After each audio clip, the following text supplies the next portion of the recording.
There's a province in western China where people are afraid to speak. It's called Xinjiang. Coming here would change my life. Xinjiang is mostly desert with a number of high mountain ranges that surround it. The Chinese, for many years, it's been their Siberia. It's where they built a lot of their penal colonies. And it's a site of Lapnor, which is the only nuclear testing site in China. Xinjiang is also where they have the country's largest oil reserves. Xinjiang is also the homeland of 8 million Sufi Muslims. They are known as the Uyghurs, and they call this place East Turkestan. I came here to see what life is like for these Muslims in China. They speak a different language. They look very different from the Han Chinese, and most of them live in the far northwest of China in the Xinjiang province. They practice Islam, but it's a more relaxed form. The men typically, they drink. The women do not cover up very much. But now the borders are open with Pakistan. To some degree, the Chinese do fear ideas will percolate in, and they may join sort of this global movement towards militant Islam. China took control of this region 50 years ago, flooding the area with immigrants from the overcrowded East. Chinese control gave rise to serious ethnic tensions. In this video, which was smuggled out of China, Uyghurs stormed a government building in 1995. There have been a series of riots like this. In response, Chinese police have cracked down, arresting Uyghur dissidents. The Chinese have called them Islamic terrorists. China has a long list of what they call terrorist organizations or splittist organizations that are Uyghur-based. There were about 20 Uyghurs caught in Afghanistan fighting alongside the Taliban. They have been held in Guantanamo for years, and recently Secretary of State Powell announced that they would not be repatriated to China for fear that they would be executed upon arrival. Independent reporting is forbidden in this part of China, so I decided to come as a tourist, undercover. We hired a Chinese driver to take us around. Let's go! Let's go! Our driver was Han Chinese, the majority ethnic group in China. He was part of the wave of immigrants sent to the region to develop it. 现在不错，还可以，挺好的。 He'd come there with the military and lived there for 9 years. He wasn't pleased about being stationed in Xinjiang, but eventually he got used to it. 我们不知道是要到这个地方来。一般他这个地方的条件比较艰苦，他不跟你说，他说了怕你不来。等到了才知道到新疆。到了以后我们下飞机，飞机场不是荒凉的很嘛？大冬天的12月份有雪，那个风吹着哗哗哗的，人感觉到心里面特别的冷清，特别不舒服。 He took us to a lake on the Pakistan-Chinese border. He was pretty open about how he felt about Muslims. 猪是维族人的祖先。这也有问题。猪是维族人的祖先，所以他们不吃猪肉。你喜欢结婚汉就是还是维吾尔？我肯定要找一个汉族的呀，找维族的话生活习惯不同。啊。他们不吃大肉，我们要吃大肉。要找一个汉族的。 He kind of symbolized a lot of attitudes that the Chinese people have there.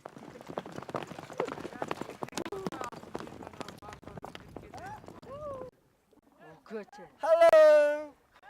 How are you? We were thinking if we went in as two pretty low-profile people, just went to the usual tourist spots, carried a very small camera, that we would be okay. The next day, we hired a Uyghur guide. We hoped he would give us a little more of the other side of the story. He took us around Kashgar, the traditional center of Uyghur culture and religion, and one of the oldest cities in Xinjiang.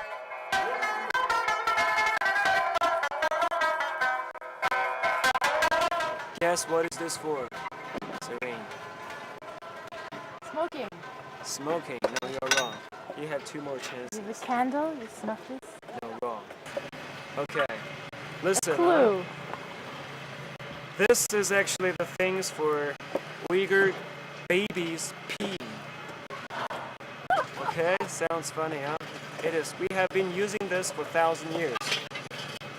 And this for boys, and this for girls. The boys' little things goes in here. Boys, girls. When the camera was rolling, he wouldn't say anything very interesting, but when the camera wasn't rolling, he would mention a few things that, for example, he said he really couldn't discuss politics. He mentioned that he'd been trying to leave the area for 7 years, trying to get a passport, but it was difficult for a Muslim man to do that. It seemed like he wanted to talk with us, but couldn't. The people tend to be fairly segregated. Each town there's a Uyghur section and there's a Chinese section. The Chinese section tends to be more modern, a lot of bigger buildings, skyscrapers, and the office buildings. And the Uyghur tend to be more agricultural. There's stalls where they sell food and smaller markets and smaller goods. They tend to be very poor. It's hard to see as a tourist, but human rights organizations say harsh tactics are used to keep the Uyghurs under control. Spying is widespread. Arrest, imprisonment, and even executions are common here. Still, Uyghurs tried to communicate with us in small ways. There was one incident in Gulja. We had gone to a bazaar, and we were looking at the wares of this guy who was selling trinkets. We told him we were American, and as soon as we told him that, he pulled out a pamphlet, and he said, "Look here, there's this, American woman in this picture." But I think what he was really trying to show us was next to her was a picture of Rabia Kadir, a very famous Uyghur businesswoman who was in prison for 8 years for giving some newspapers to an American delegation. What he really wanted to say was, Rabia Kadir, look at her and remember that incident. And we asked him if we could film it, and he said, no. There was one interview we had set up in advance. He was a Uyghur man who had agreed to meet us. He came to our hotel room late one night in the city of Gulja. When he met us, we just thought he was absolutely unforgettable. He was very articulate, and at the same time, he was terrified to come, just to come to our hotel to see us. He was terrified. He sat in our hotel room trembling for close to an hour and refused to be videotaped. And here was sitting in our hotel room kind of the embodiment of the fear and so the results of this policy that China's had with the Uyghurs these last 50 years. I felt that in order to tell the story, someone like that had to be shown. In the United States, there are some Uyghurs who are willing to speak out. Some of them also tend to be afraid. They have families back home. One of the Uyghurs that we interviewed has lived in the States for 6-7 years. His mother and his sister still live in China. He simply decided that if he doesn't speak out, who's gonna speak out? Hello. This is Celine. Nice to meet you. Come on in. This is my house. In China, we are considered as a minority. In China, the word minority or 少数民族, it automatically means second-class citizen. It means you're backward, you're dirty, you're superstitious, you have no education, you are lazy, all kinds of labels on you, on us. My father was one of the victims of the Chinese regime. He was a pro-independence person. He had this deep belief that Uyghur people deserved an independent state. He was sentenced to 10 years in prison.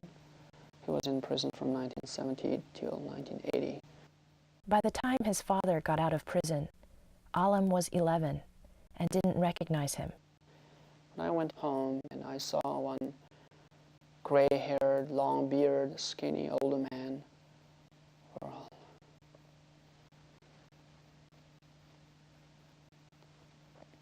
were all crying.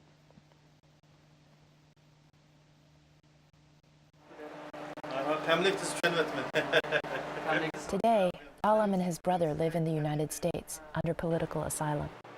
We speak a different language, we believe in a different religion, our cultures, traditions, all different.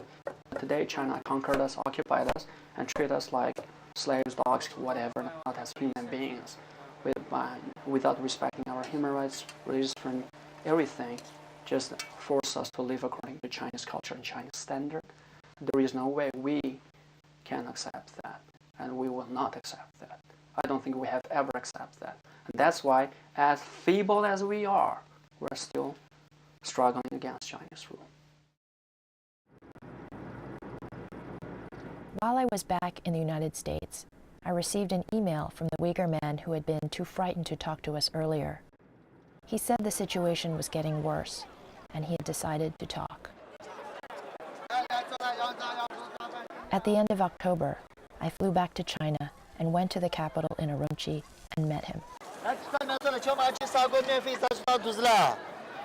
It was a very short interview, about 15-20 minutes, because he was still very frightened.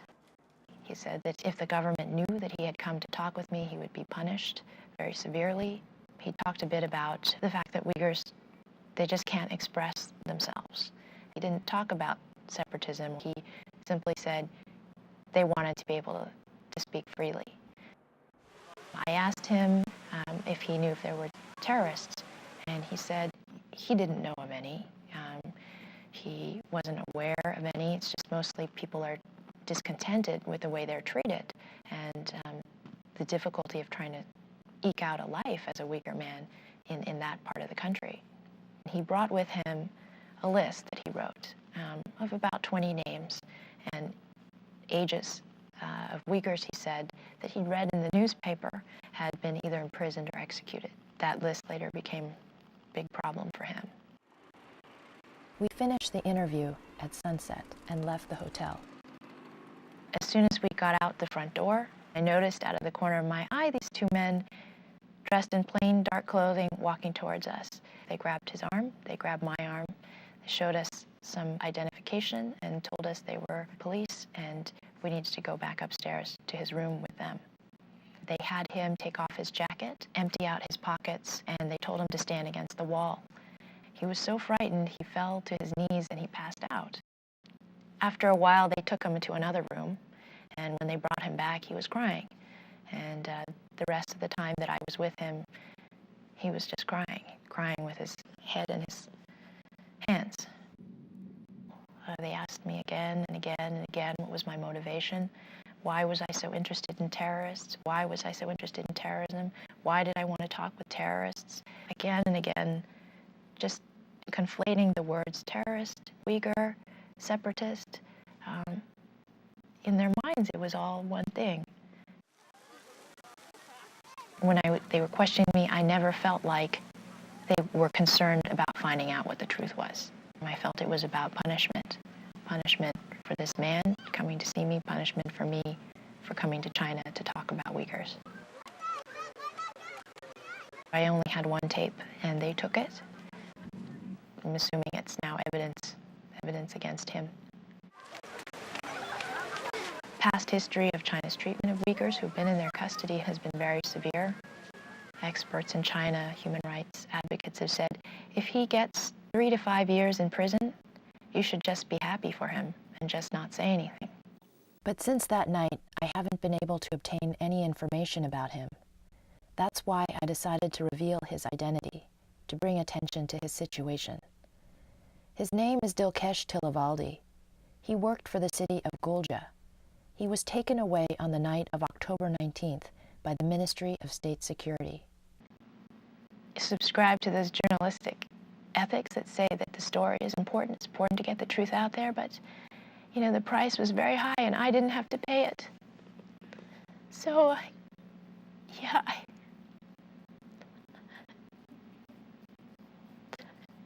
if I could take it back, I would. I think about his wife and his children. What are they going to do? So I regret it. The last image I have of him is they're kind of pushing him out the door, and he sort of stumbled on his way out the door of his hotel room, and that's it.